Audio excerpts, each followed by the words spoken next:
What's not to like about bananas? They're yellow, they come dressed in nice little suits for you, and they usually come in groups of 3 to 5, so it's always a party. But what about when your perfectly good bananas have gone so overly mushy that not even a baby food factory would take them? Well, that's the perfect time to make banana bread. So roll up your sleeves if you got them, wash your hands, and let's get cooking. Take a loaf pan and grease that up, and then lay some parchment paper in with a heavy overhang, and then grease that as well. Set that aside and go on to prep your ingredients. Start by peeling 4 large bananas and mashing them in a bowl with a fork or whatever you have on hand. Now be careful with the peel. If Mario Kart and cartoons have taught me anything, these are seriously dangerous. Then just chop up 1/3 of a cup pecans and 2/3 of a cup walnuts. Finally, chop 2 chocolate bars and set all that aside.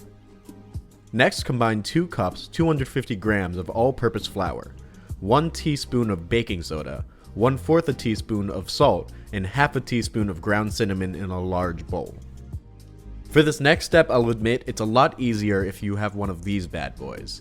And if I'm honest, when the cameras aren't rolling, that's how I normally do this.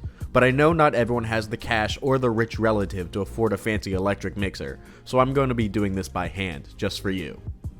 In a bowl, take 3/4 of a cup packed brown sugar and 1 whole stick room temperature butter. Now with the back of a wooden spoon, sort of force the sugar into the butter until it's airy, light, and creamy looking. This can take some effort, but it's essential for our final product. Also, it's been a while since I told a joke, so... Butts? Are you happy now?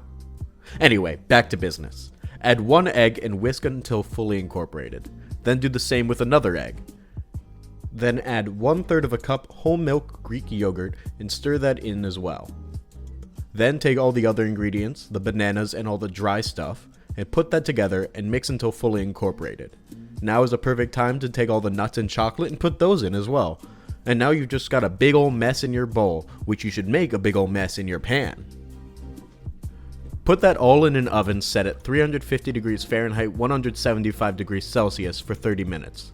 Then take it out and loosely tent some aluminum foil over the loaf and return it to the oven for another 30 minutes, or until a poker comes out cleaner than the lyrics to the Kidz Bop rendition of Mambo No. 5. Then just let cool completely on a wire rack and you're done.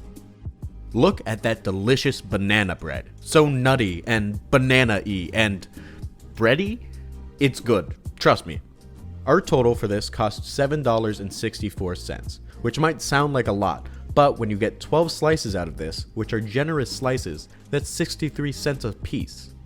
Compare that to a similar banana bread that you could get at your local nationwide coffee shop that this recipe might be based on, that costs $3.65. We saved $3.02. And that's just the tip of the metaphorical money-saving iceberg here at Frugal Foods. You can get even more great recipes and save even more money if you just click that subscribe button below. Whatever you do, stay fresh.